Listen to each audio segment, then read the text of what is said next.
In fact, to me, wisdom is mostly about knowing what to embrace and what to release in life. You're listening to Good is in the Details. I'm Gwendolyn Dolske. And I'm Rudy Salo. And this is the podcast where we learn what we didn't know in the spirit of Socrates, all with the aim of a happy life, a wise life, a more knowledgeable life. And today we have such a treat. We have PhD, philosopher, business ethics, national, global speaker, Tom Morris, author of about 30 books that is all delving into how we can use philosophy to guide our lives in a very practical way. I also want to say, this is going to be a shout out to Leon and Alan of Seize the Moment podcast, because they say that Tom is their favorite guest and he's been on their show, and I can absolutely see why. This was a fantastic episode, a great way to start out 2024 if anyone's wondering about their goals or how they should approach life, they should approach change. This is the perfect episode. Yeah, and just for the record, I am not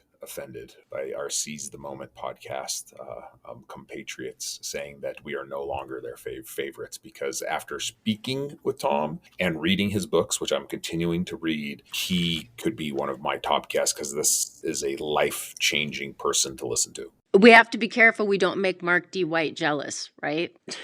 No, I want competition. I want competition. I want Mark D. White to go daredevil all over Tom Morris's ass. A daredevil episode is coming up, but let's stay on task here. We'll stay on task. Yeah. So this is just a wonderful. I'm just going to say, I first read Tom's book. It's If Aristotle Ran General Motors, because, as you know, for a long time I was teaching ethical considerations in technology, and that title just caught my attention. So that was years ago when I first became familiar with his work, and it was really a delight.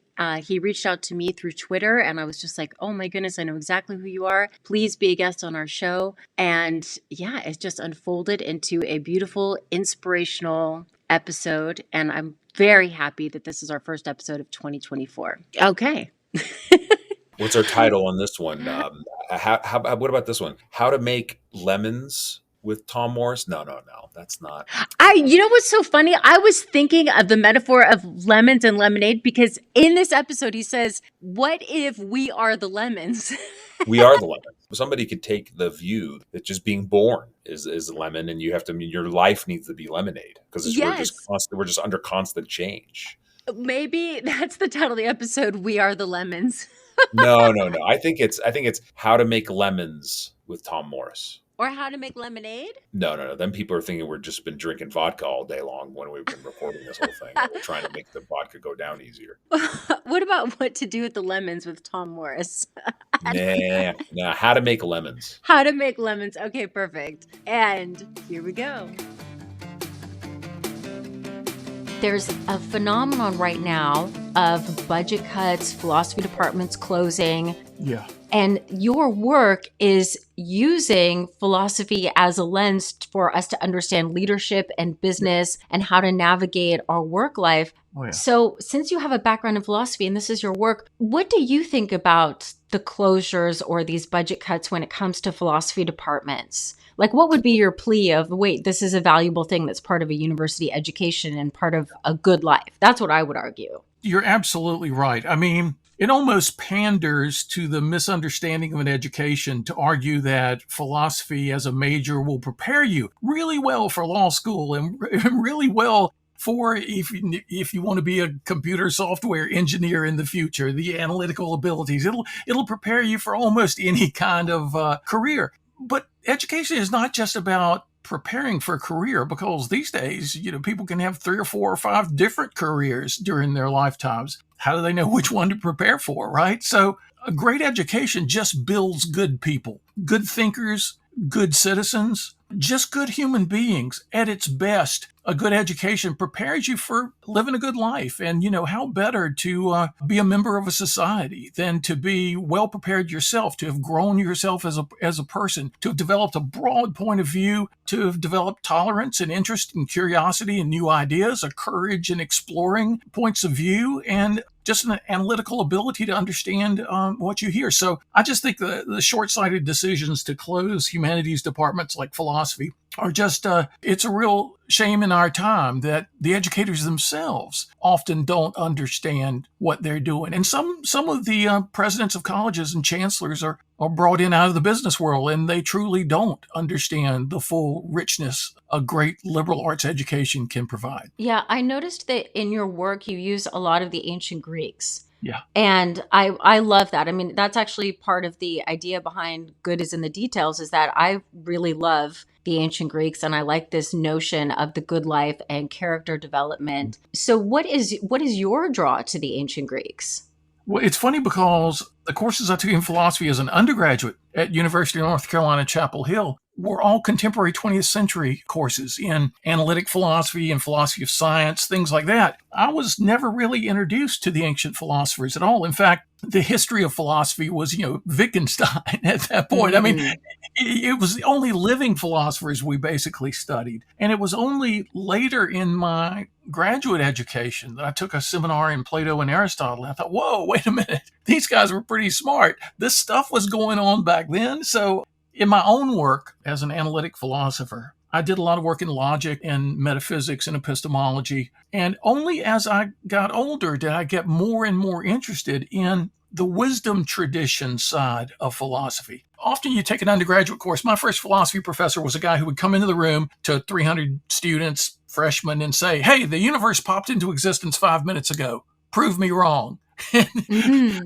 A big argument would ensue, or he'd walk in the room and say, hey, while we slept last night, everything that used to be blue turned green and everything that used to be green turned blue, but our minds shifted so that we can't tell the difference. Prove me wrong. And I thought, wait, what is this? Philosophy is like a tennis match, the lobs and slams of argument. It took me a while to realize, wait a minute, there's a very different tradition of philosophy. Philosophia, love of wisdom, a real search for the kind of wisdom that can help us live a good life.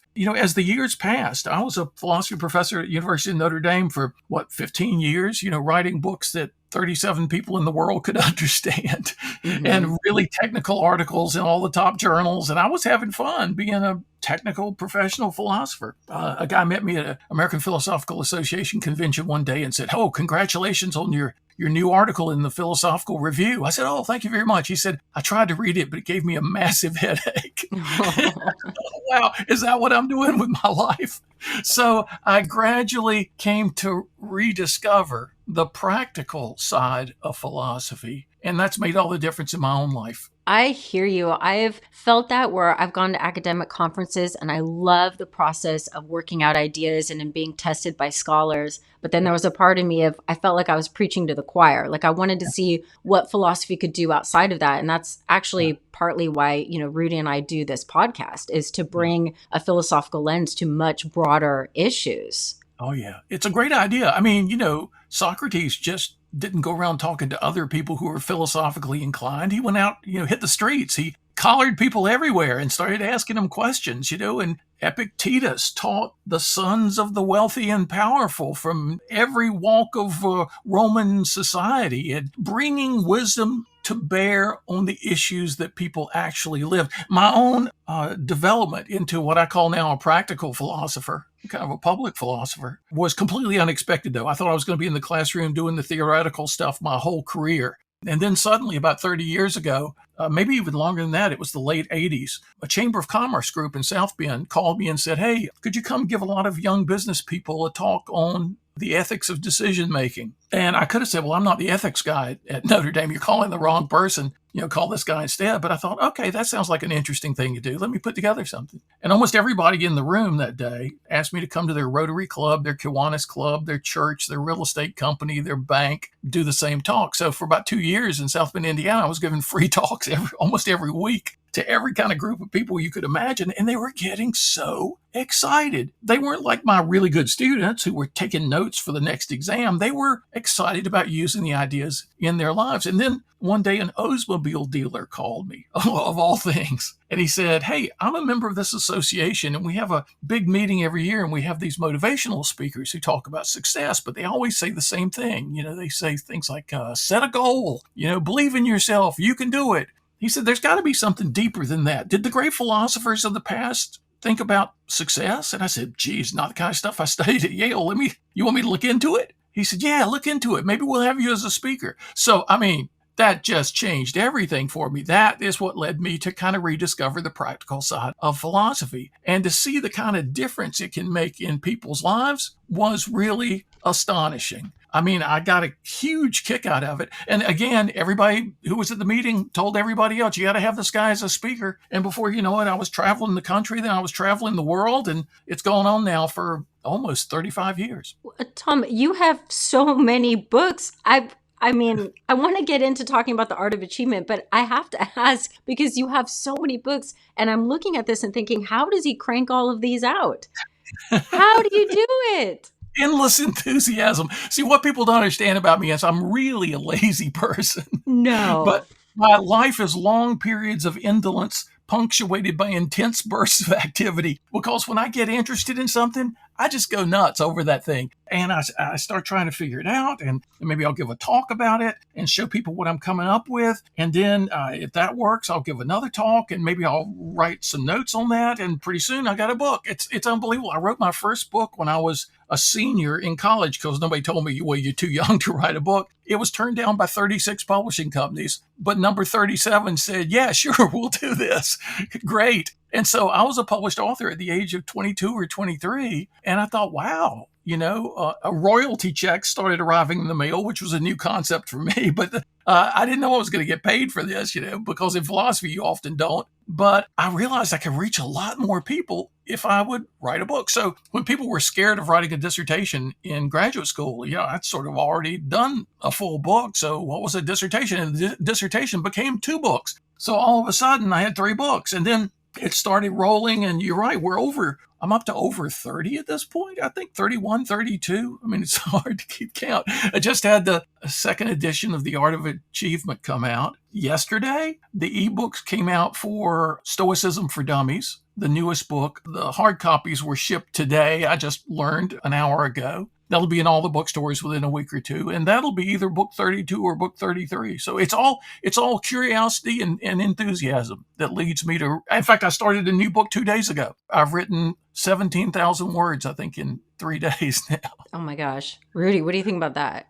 Rudy and I both write. So Rudy, Yeah, 17,000 words in 3 days. I mean, I think it's absolutely incredible, and you're an inspiration in a lot of ways, Tom.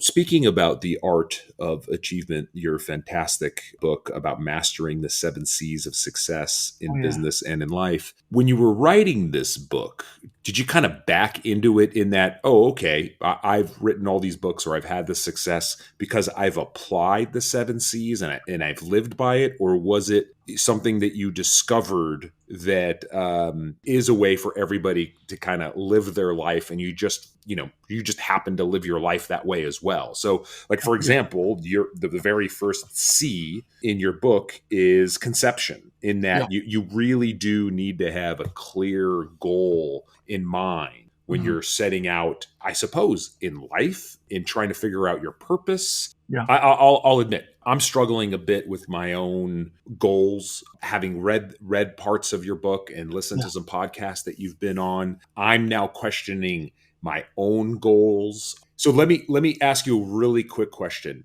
Does it have to be singular? Do you have to have a single goal, or could you want many things? Can you talk about that? Yeah, that's good. Let me answer both the questions you've sort of asked. First of all, oddly enough, when I was asked to talk about success, it didn't even occur to me to look at my own life and how I'd had my own successes. Didn't even occur to me. Almost like the graduate students came to me one day and said, nobody teaches us how to teach. We have all these specialty courses in metaphysics and epistemology and logic and political philosophy and all this stuff, but there's no course in how to teach. Your courses are really popular, Dr. Morris, so would you give us a special evening session on how to teach? And I said, okay. And as soon as that graduate student left my office, I went straight to the library and checked out 20 books on how to teach.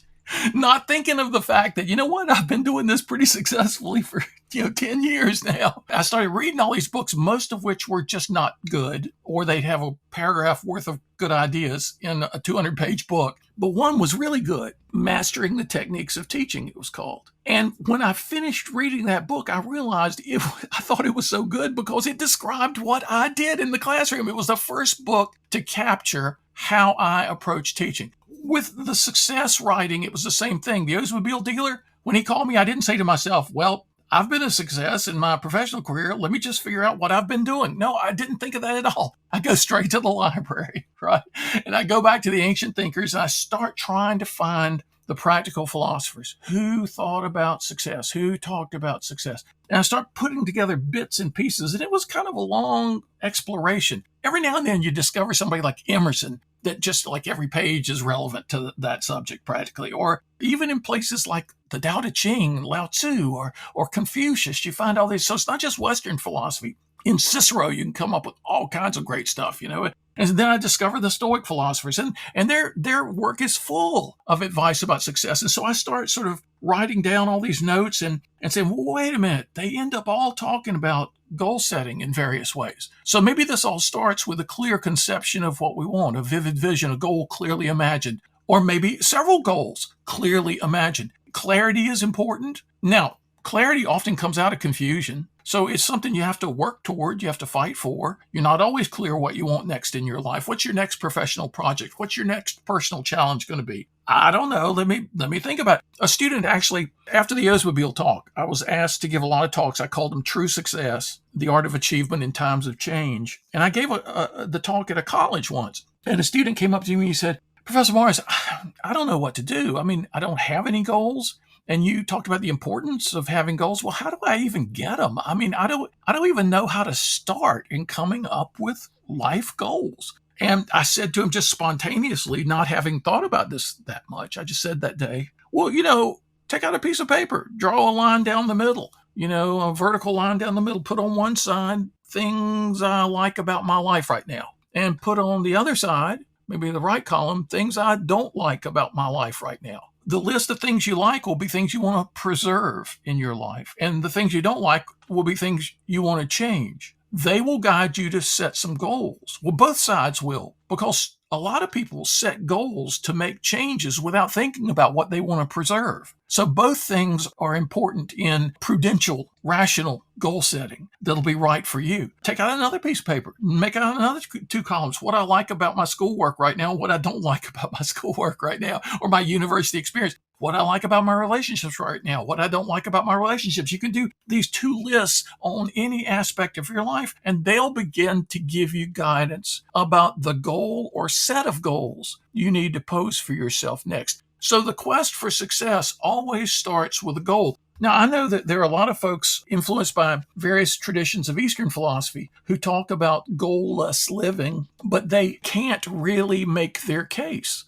For example, one book I read by that title, Goalless Living, if the guy hadn't set a goal to write a book, I wouldn't be able to hear about his ideas. I understand beautiful strands of Hindu thought and Buddhist thought that have to do with taking your goal more lightly than most people do. In fact, to me, wisdom is mostly about knowing what to embrace and what to release in life. And most people seem to get it all wrong, embracing things they need to release and releasing things they need to embrace. One thing about goal setting is it gives us direction, but we don't have to grasp onto the goal like that. That's the whole point. If we fail on attaining that goal, then everything has been a waste. Great Eastern philosophers direct us to the process itself, to immerse ourselves in the process. Embrace the process tightly, but hold to results very loosely. When you learn to do that, you tend to be one of the people who get the results, ironically enough. So there's just so much to be said about this. Thanks for asking about it. I think that makes incredible amount of sense, actually, the way that you explained the nuance there of that Eastern philosophy. If you are a lazy person, you can glom onto the goalless life and literally achieve nothing because you're like,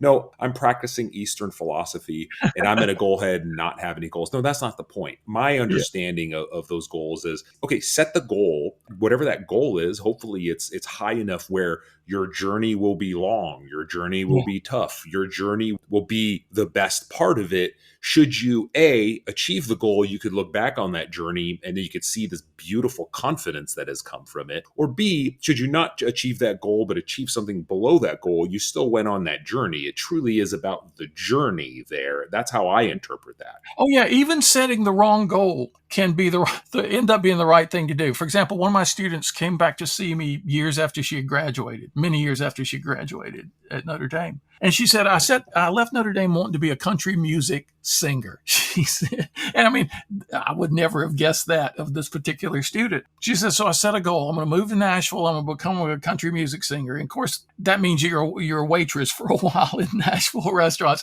And she said, I go and I sing whenever I can. And after a couple of years, I realized I'm not as good as the people who become the professional singers. I'm not as good as the stars. Maybe this was the wrong goal. She said, but while in Nashville chasing the wrong goal, I discovered all kinds of things about the music business. Like, for example, there is a job called music business attorney that negotiate contracts and take care of the lives of the stars, my favorite stars. And she said, the more I thought about it, the more I realized, well, maybe those are my talents. So she said, I ended up going to law school, getting a law degree, and now I am a music business attorney for all my favorite stars. And I hang out at their houses. We have picnics together and sing-alongs together. I'm fine for a sing-along in the backyard with the famous people, but I'm not as good as them. So she discovered her true calling by pursuing the wrong goal. So I tell people, lighten up a little bit, loosen up a little bit on, I don't know what the right goal is here. If it sets you moving, we learn as we do. You may or may not attain the goal that you set for yourself. You may attain something better. You may attain something very different. You're going to grow because there will be intrinsic aspects of the process that will deepen you and broaden you and develop you in ways that would not have happened had you not been pursuing that goal. Tom, let me ask you another specific question, and you do address this a bit in the Art of Achievement. Quite frankly, I think I know what the answer is going to be, but I'm going to ask it because I'm sure some listeners are wondering. Let's say your goal is a certain amount of money. I am going to get X by this age or Y by that age. Is that an acceptable goal? Right. It's interesting. Many of the ancient philosophers had this rule of thumb that I like to call the functionality principle. The way I would state it is this: very few things in this world are intrinsically good or intrinsically bad. Their value consists in how they function in our lives. And so money is one of those things. It's not intrinsically good or intrinsically bad. How does it function for you? So setting a goal with respect to a net worth or an income stream. One young man told me that right out of college, he was doing it may have even been an unpaid internship in real estate development. And the developer brought me in as a speaker to speak to all the salespeople on True Success, which was the first book I wrote on the 7 C's, True Success. The later book, The Art of Achievement, was when I came to understand that with respect to each of these 7 universal conditions of success, with respect to each one of them, there is an art or skilled behavior. And the good news about that is once we understand that, we can get better. The first time you walk onto a tennis court, the first time you walk onto a golf course, the first time you show up at a yoga studio, you're not going to be very good, but there are skills you can develop. Same thing in each of these conditions for success. So the book True Success was just laying out the conditions. The book The Art of Achievement lays out the skills or the arts associated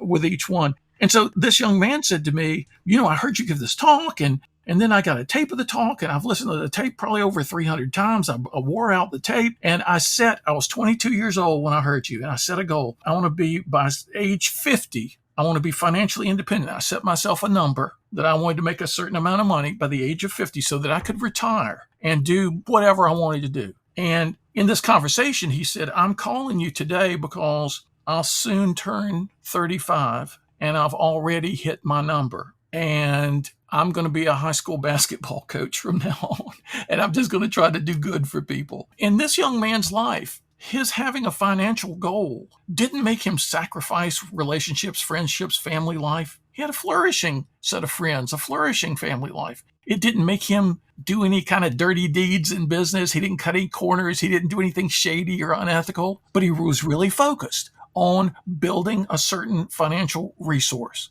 He attained it. And he said years earlier than he would have. And he said, it's all because of the 7 C's of success. He says, because I use that as my roadmap. He said, I have a little laminated wallet card with the 7 C's on it that I give out to audience members when I give a talk. And he said, I've given out hundreds of those cards. I've probably given out hundreds of copies of the book True Success, of audio tapes of your talk. And I train every resort development I have done. I have trained the sales force in the 7 C's, and we'll meet every Monday morning. How did we do on these 7 things last week? What do we need to do this week? I tell you that story because here's a guy who set a financial goal, and most philosophers will say, no, philosophy is not to be used that way. Well, I think the practical philosophers really saw it's all what you're going to do with the money, with the finances, with the resources. That's what counts. I like that a lot for a lot of reasons, because the reality is if money is that goal and it is by that age, then that's going to force you to think about how to achieve that. It's going to force you to, okay, maybe you'll buy lottery tickets every single week. Okay, that's okay. It's all right. Luck plays a role into everything. But the reality is it actually may force you to do things that you wouldn't have done, take risks that you wouldn't have done. That's right. Identify opportunities that you wouldn't have identified had you not set your goals really, really high. Maybe it forces you to get out of your comfort zone. And I know you've talked about, the 2 different types of comfort zones that are out there. There's mediocrity, and then there's taking your excellence and using that confidence. And I really enjoy that. So So I think the answer to your question is no, having money by a certain age is not a bad goal to have, as long as you're realistic in what is it going to take, the hard work that's going to get there, and applying a system in order to get there. So thank you. That's really helpful. It relates to one of your earlier questions / remarks, Rudy, that, it's fine to set financial goals if those are not the only goals you set, because we are more than just financial creatures, right? Right. You need to set physical goals and spiritual goals and relationship goals and community service goals. And there are all kinds of goals you need to be setting in your life, and they need to be answerable to each other so that one doesn't come to just dominate your life in an unhealthy and obsessive way. That's the kind of advice I would give to people. And the 7 C's of success have kind of a built-in, a buffer, a clear conception of what we want, a strong confidence that we can attain the goal, a focused concentration on what it'll take, a stubborn consistency in pursuing our vision, and emotional commitment, a good character to guide us and keep us on proper course, and a capacity to enjoy the process along the way. Those last 2, the character condition and the capacity to enjoy condition, steer people away from the sort of pursuit of success that gets a lot of folks in trouble these days. So most of the 7 C's could be used by, a safecracker, an assassin. I want a clear conception of confidence, concentration, consistency. Yeah, right. You can do really terrible things and accomplish those terrible things by some of the conditions for success. But some of the other conditions kind of give us guardrails. In fact, let me just say this real quick. A college student from Madrid, Spain, came to visit me in North Carolina, where I live at the beach, a couple years ago. He wanted to talk philosophy. And so he wanted to go out for breakfast. So I take him to this little dive restaurant for breakfast, and we sit down, and he doesn't say, okay, what's good on the menu here? Or what have you had that you've liked? He's right away, he says, what is wisdom? He says, he just blurts it out. What is wisdom? And I gave him the answer often. Goes, wisdom is insight for living, And then I thought, wait a minute, there's something deeper than that. And I said something I'd never said before. I said, wisdom is guidance and guardrails. And he said, what are guardrails? He's not a native English speaker. I say, you're up in the mountains driving on a small mountain road, twists and turns, and sometimes there's a metal railing to keep your car from going over the side. Oh, okay, guardrails. I said, wisdom is about guidance, leading us forward in a valuable way. And it's about guardrails to keep your car from going off the side and crashing to the valley as you travel. Oh, okay, guidance and guardrails. I said, and wisdom is embodied insight about that. It's not just aphorisms, not just clever sayings. It's not just books full of scintillating sentences. Wisdom is to be embodied. And if we give each other from that embodiment the guidance and the guardrails keep us from misusing the guidance. So the 7 C's of success, you could use these to do some bad things until you get down to number 6, a good character to guide us and keep us on a proper course. And for most people, at least, a capacity to enjoy the process. You're not going to enjoy, betraying people, double dealing with people, making enemies. So the entire set of conditions offers us both the guidance and guardrails. When you think about it, most of the success in personal growth literature of the last 20 or 30 years has been about guidance. and very little has been about guardrails, but both are important. Yeah, I really love the notion of goal setting. I do it in my own life. And a couple weeks ago, I found myself kind of anxious about new goals. I thought, okay, there were some goals that I hit. And then all of a sudden I was anxious about, well, how was I going to replicate that or move forward? And I had to give myself pause. And this is why I like your work where it's talking about the process and learning and enjoyment, because I had to sit back and think, wait a minute, I'm going to enjoy the goals that I hit. What am I doing where I'm constantly in forward motion, but I'm not enjoying the fruits of the labor and giving myself a pat on the back or a high five for the wins that I had? And I think that goes to your confidence section here, is that you need to take the time to reflect on what you have achieved and give yourself a congratulations, because that will inspire you and give you the confidence to take that next step forward. Yeah. And the capacity to enjoy the process along the way, that builds your confidence, because the more you remember how you've enjoyed attaining the things you've already succeeded at in your life, the more that builds your confidence to tackle the next thing. In fact, the book that I sat down to start writing 3 days ago, I had tried to start it for 2 years. And I had it as a goal, but every time I tried to start, something would get in the way. I had taken lots of notes. I had a big file on my computer for the topic. Yet always there was something putting it off. Okay, I can't get to it now. I'll get to it about a month or two from now. No, then something would happen again. Then something would happen again. Was I failing with respect to that book? Well, the last time I was delayed, I was supposed to start writing this past summer. And my wife went through a big health scare this summer. Ends up turning out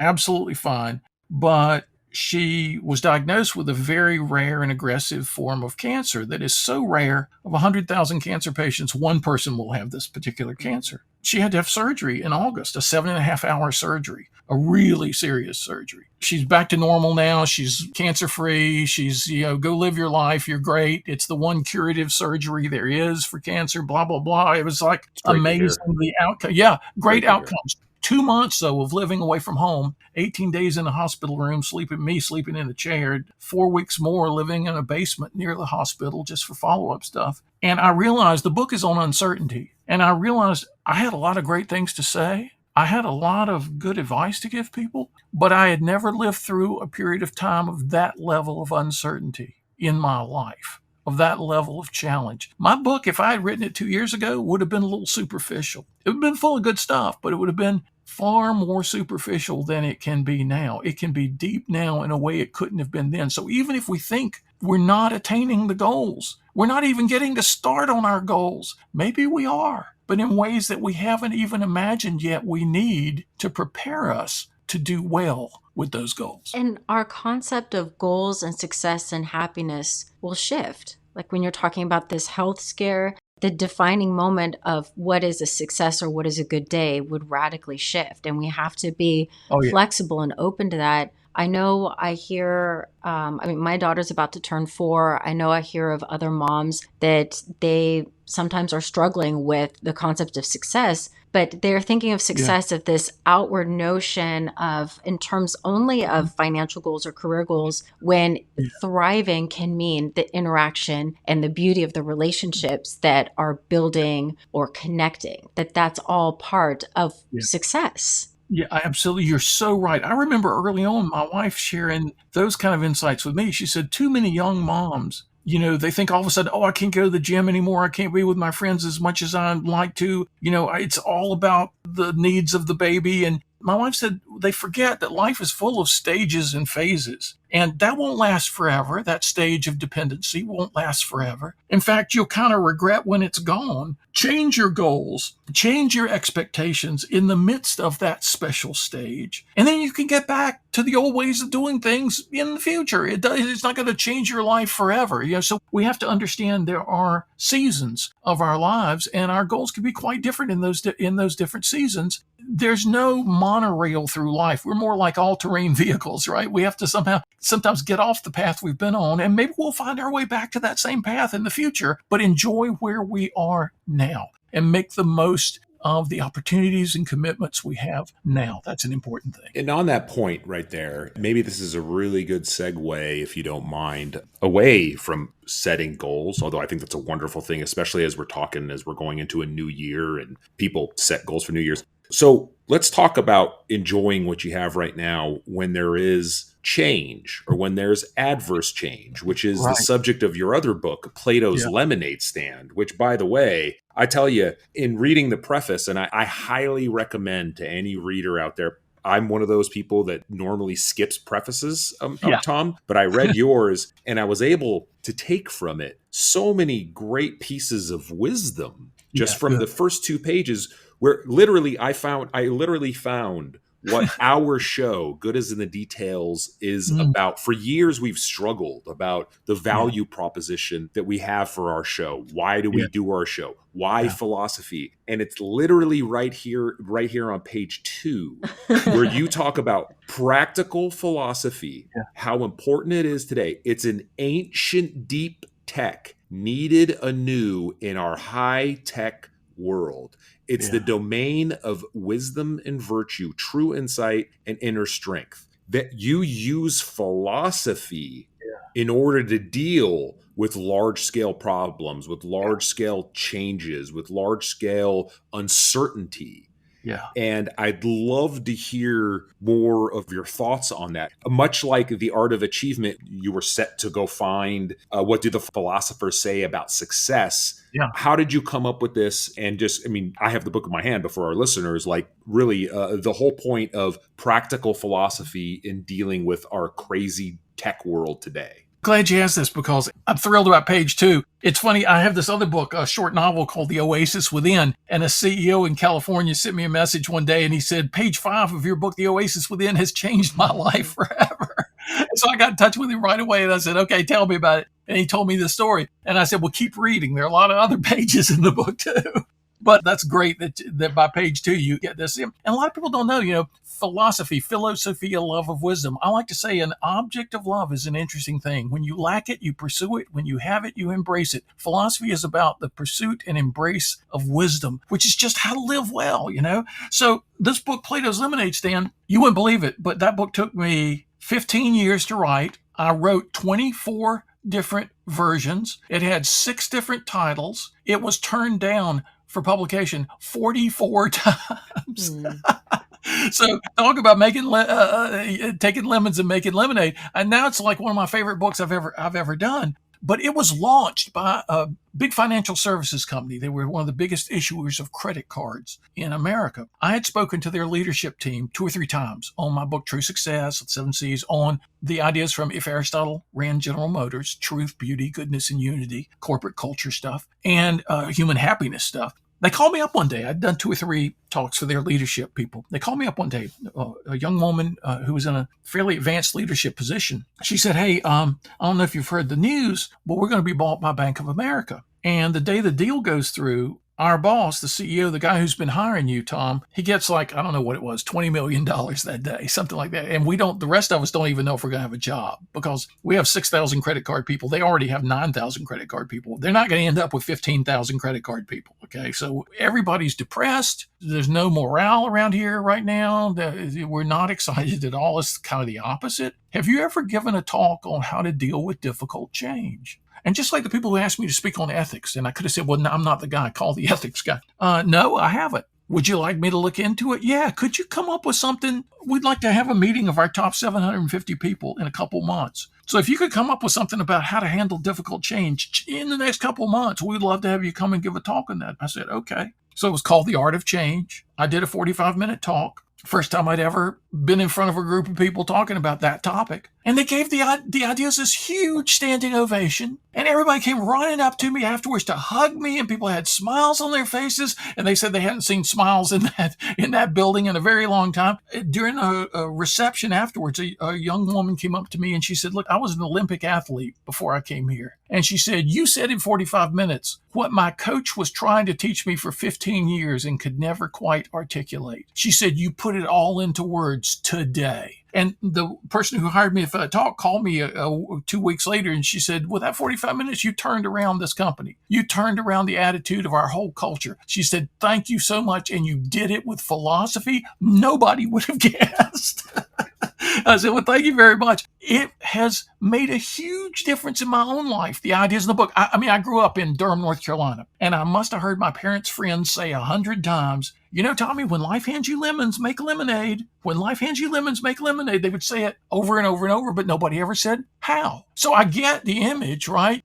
It's more than resilience. Resilience is when something bad happens, bounce back, to where you were. Keep going. Grit, we've been talking about for 10 or 15 years now. Perseverance, when bad things happen, we get knocked down, get back up and soldier on. Well, lemons to lemonade is something way beyond resilience, bouncing back, and grit, soldiering on. It's going from difficulty to actually to delight. It's a transformative thing. And I said, I want to see if the philosophers had anything to say about how to engage in deep transformation like this. And so I've discovered all this amazing practical stuff. I gave a bunch of talks. People continued to go nuts. It finally became the talk, Plato's Lemonade Stand. That finally became the title of the book, which came out right before the pandemic. Came out in January of 2020. And so when the pandemic hits, everybody's getting in touch with me because how to deal with difficult change? Oh my goodness, that was the topic of the year, of the decade, of the era. And people say, what are you, some sort of genius writing a book about how to deal with difficult change a couple months before the most difficulties we've ever faced? I said, look, not me. I'm no genius. It's just I've been working on this book 15 years and the doggone thing was finally ready at the right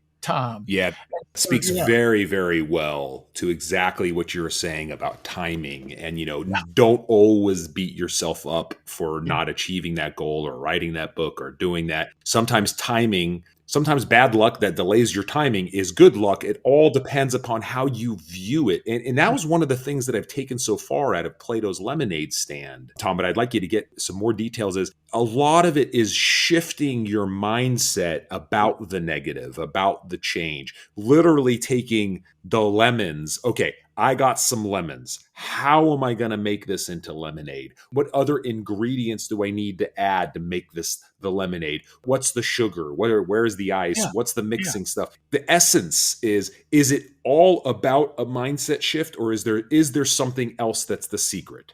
It all starts with the mindset shift. I mean, your question itself is so wisely put because there is a tradition of positive thinking that it's all in the mind, right? But lemons to lemonade is not all in the mind. I can think that pile of lemons that they are lemonade, but if I squeeze that lemon, it's not going to, and drip it into my mouth, it's not going to taste like lemonade. You start with a mindset shift, but that mindset shift then leads you to do certain things you would not otherwise be doing. Like, right, metaphorically, what is the water? What is the sugar? What are the other ingredients I need here? How can I be truly alchemistic? How can I be transformative with this situation? Lemons are going to stay lemons, but they can be squeezed into something else. And to me, it was only the end of the book that I came to finally realize, wait a minute, maybe there's a sense in which ultimately we are the lemons. We are being squeezed by life into what can be amazing lemonade. But it's up to us to help in the process. Unlike those passive lemons that grow on a tree in my backyard, it's up to us to help in the process. And the great philosophers have found out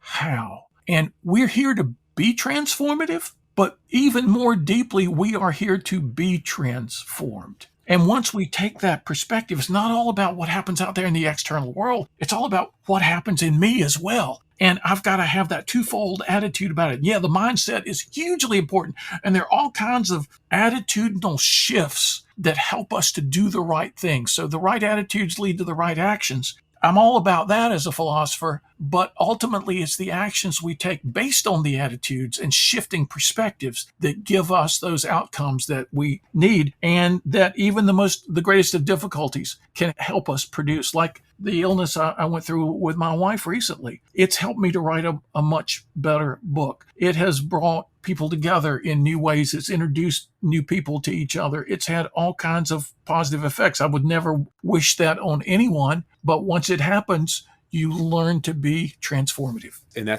you brought in your wife, you brought in those horrible months, and I applaud that. Yeah. We're in some very uncertain economic times. We're in some very uncertain geopolitical times. There are a lot of major tragedies here, and this is life.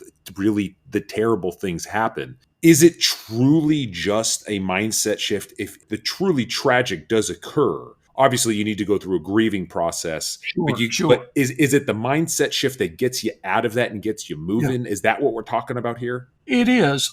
I give some examples in the book of people I've known who've gone through true tragedies of the worst sorts, and they have found a way to be transformative in that. Taking lemons and making them into lemonade can sound like a silly, stupid, trivial metaphor when it comes to genuine tragedies. But it's not the metaphor itself that's important, it's what's behind it. This whole thing that we are here to be transformative. And so if good things happen, transform them into even better things. If bad things happen, try to be transformative there too. How about with true tragedies? I tell a couple of stories in the book about people who've turned that into a form of goodness that it just leaves me almost speechless in hearing what people are able to do. Now, not right away, right? Like you say, there's a grief period, there is a growth period. And the philosophers weren't often about instant results, but they were about mind shifts that can lead to important growth and results over the long term. And that's what's most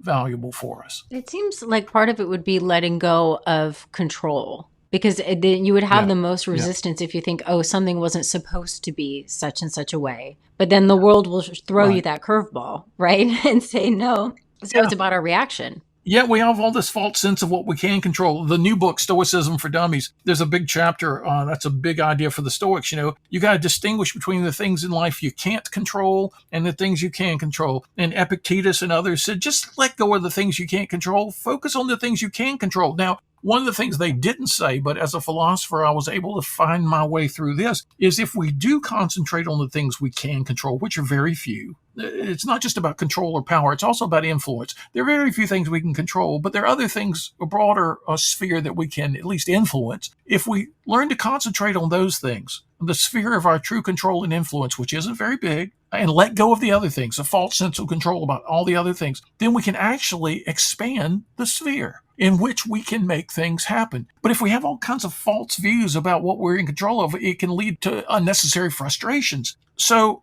you give up control about a lot of stuff, but you do learn self-control. In fact, in the book, Plato's Lemonade Stand, I kind of lay out three arts, I call them, which together make for an art of change. One's the art of self-control, one's the art of positive action, one's the art of achievement, which relates to the other book. So the art of self-control has little three components. It says, don't rush to judgment. Don't be too quick to say, this is great, this is terrible, this is awful, this is the hardest thing worst thing that's ever happened, this is the best thing that's ever happened. Irrational exuberance can be just as bad as unnecessary depression in somebody's life. Don't rush to judgment too quickly about things. Secondly, value the right things. If you value comfort and security too much, almost anything's going to unhinge you and scare you that threatens that comfort and security. But if you value growth and learning, then you can embrace a broader array of things that come your way. Number three, so don't rush to judgment, value the right things. Use your imagination well. It's the imagination out of control that causes most people most of their suffering. And so if we use to use our imaginations well, then we take charge of uncertainty. We take charge of difficulty in a new way that empowers us. And there's, the art of positive action says once you've engaged in self-control, then there's certain things you have to do to start taking action, start making the lemonade, right? And then the art of achievement, bring it to completion, bring it to success. So I lay out the steps of each of those arts in the book. And again, I'm not just making this up. I'm searching the world's wisdom literature for, okay, what's going to help me? In fact, Rudy, what you said earlier about postponement and stuff. Yeah,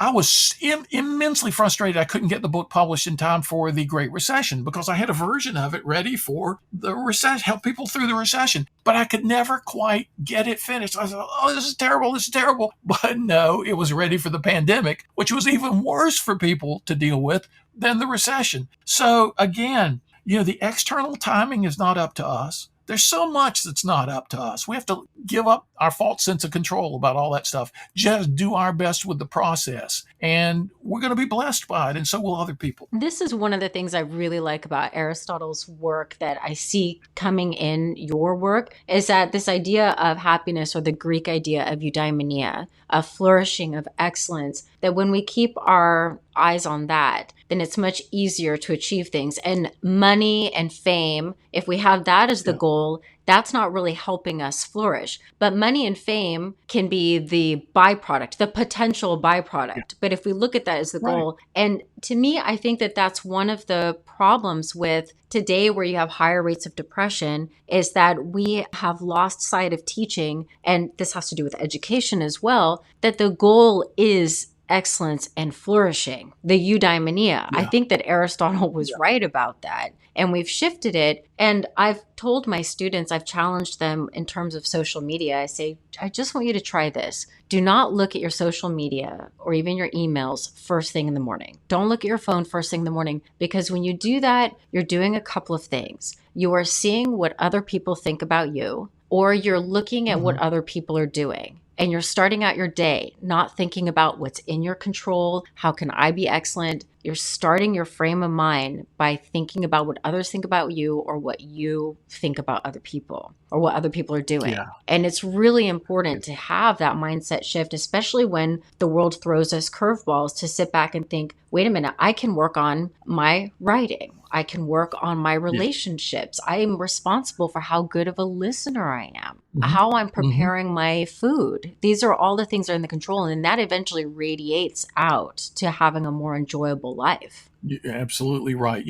Aristotle, of course, I love Aristotle. He was one of my favorite philosophers ever. Of course, he didn't get everything right. Nobody does. But he got some really important things right. And this whole idea of eudaimonia and well-being generally, human flourishing, that has to come from the inside out. Going to social media first thing in the morning, that's going outside in, right? That's the opposite approach. We need to ground ourselves within ourselves in the things that matter to us most. And then we're ready for stuff like social media. I post something across social media every morning, but I first of all do a little pondering myself before I reach out to other people to start conversations going. And as a matter of fact, that's what writing books is about for philosophers. That's what writing essays is about. That's what podcasts are about, starting conversations with others. I mean, we don't pretend to have all the answers, but if we can enter into a conversation where we spark others to have their own ideas about what we're talking about, then we've done a good thing. I want to ask you about something else that's in the art of achievement that was a bit of a relief when I read this, because I have anxiety, and I know Rudy and I have talked about this. We even did a whole episode on anxiety. And you write, the more intelligent you are, the more you may tend to worry. So Rudy, that's a plus for us. But you also write, anxiety and even fear can on occasion play a positive role in human life. Yeah. Anxiety is often what makes us slow down and take care in what we're doing. It can be our guide to minimizing unnecessary risk and maximizing long-term sustainable use of our resources. I like that you write this, because I think we think of anxiety as an inherently bad thing, try to get rid of it, maybe even numb it in unhealthy ways, instead of taking a look at, wait, what is this state telling us? Yeah, see, this is so important. To manage our emotional energy is a big challenge for almost everybody. And it's something the philosophers have not ignored. For example, in my own case, it used to be that when I was being introduced to go out on a stage in front of 1,000 people, 5,000 people, 10,000 people, and I was going to try to do a great job, give them a great experience. When I was introduced, whether I was out in the audience front row or whether I was backstage, I would feel my heart rate really going up. And I used to say long ago, I'm getting nervous. But I finally learned to say to myself, I'm getting ready, because I realized there's a level of emotional energy that propels us to excellent results. It was some of the championship athletes I was able to talk to about this who told me the same story. The people who truly care get nervous. They get worried. They get anxious. It's a reflection of the fact that they care. But if instead of saying to themselves, I'm getting worried, I'm getting nervous, if they say, I'm getting ready to do a great job here. Surf on that energy. Take that wave and make it work for you. Don't let that wave knock you over backwards and half drown you. Surf on it. Use it. I love it. Rudy, see, we're smart. That's why we have anxiety. I love that. I love that. You know why I love that? Because I'm a horrible surfer. I have the worst balance on earth. Every time I go to Hawaii, I take a lesson, and I actually seem to get, the first time I ever surfed, I got up, and ever since then I've done horribly. But But I've got a lot of worries. I've got a lot of anxiety. And I bet you, because of all the worries and anxiety that I have, that I've learned to surf and conquer over the years, I'm the Kelly Slater of Yeah. anxiety worrying. That's what I am. There you go. That's There good you go. stuff. Tom, you just made my year. Thank you very much. Well, yeah, that's the thing, Rudy. You have found the waves that you can surf well, right? Yeah, you're right, man. And it just kind of show you like that's the way life is, you know, and life's a wonderful, beautiful thing if you have the right mindset. And these books that you put out and the podcast that you put out, Tom, you really are a gift to put out all of this stuff and to help us face these difficult times and to put out this energy and put out this way of thinking and to take philosophy, this ancient, I like to joke around the philosophy is useless. I deep down, I know it's not useless. Deep down. I just didn't know deep down, deep down. But, it's part of the shtick. I'm still going to say it's useless, but truly you have found at least one use case for it. And that is to live a better life, no matter what happens to you. And so I thank you. Thank you. You're right about so much of theoretical philosophy. I mean, we don't explore the Gettier paradox or 5 versions of the ontological argument or, examine the notion of names as rigid designators for any useful purpose at all. I mean, so much of the work I did in modality, necessity, possibility, impossibility, discovering new modalities of property exemplification. What good is that to anybody? No good whatsoever, except it was really admired by other people who clapped the way they would at a great tennis serve or something. But if we can discover that little stream of philosophy that is concerned with what it's etymologically supposed to be concerned with, philosophia, if we start doing that kind, and it's almost a revolutionary act in an era where almost all philosophy under that name is theoretical. It's all about analysis and argument, and we want to do the analysis, but we want the advice to come out of the analysis that will help us live, the guidance and guardrails that will make a difference for doing good in the world and doing good in our own lives. And thank y'all for the way you do this podcast to bring people ideas they can use to stimulate new thought. This was not going on years ago. I mean, I know there weren't podcasts years ago, but not even on radio, on television. Whenever I got to be on things like NPR or the Today Show or things like that, I wasn't the 12th philosopher they had ever had. I was doing something that hadn't been done before. And so you all bringing people ideas they can use where they are, as they exercise, as they drive, as they live their lives. It's a wonderful thing. Thank you, Tom. That means a lot. Thank you, Tom. Really and means we're a lot. excited to be Really promoting does mean you and your books for people needing guidance in 2024 and beyond. It's really an absolute joy to read your books and to talk with you. I'm so excited to talk with you. This is lovely. Always try to have fun, Good is in the Details is produced by Dr. Gwendolyn Dolske and Rudy Salo.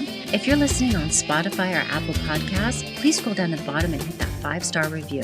Take a screenshot of this episode or your favorite episode and tag us on Instagram, Good is in the Details Pod. You can join our Patreon to get extra content and join our book club, patreon.com/goodisinthedetails. And we'd also like to thank our sponsor for this episode, avonmoreinc.com. If you play bridge or if any of your friends or family play bridge, you've got to go to avonmoreinc.com. Let them know that Good is in the Details sent you. They have everything you need from cards, coasters, bridge tallies, everything you need for the party. avonmoreinc.com. Check it out in the show notes. Okay, until next time. Bye.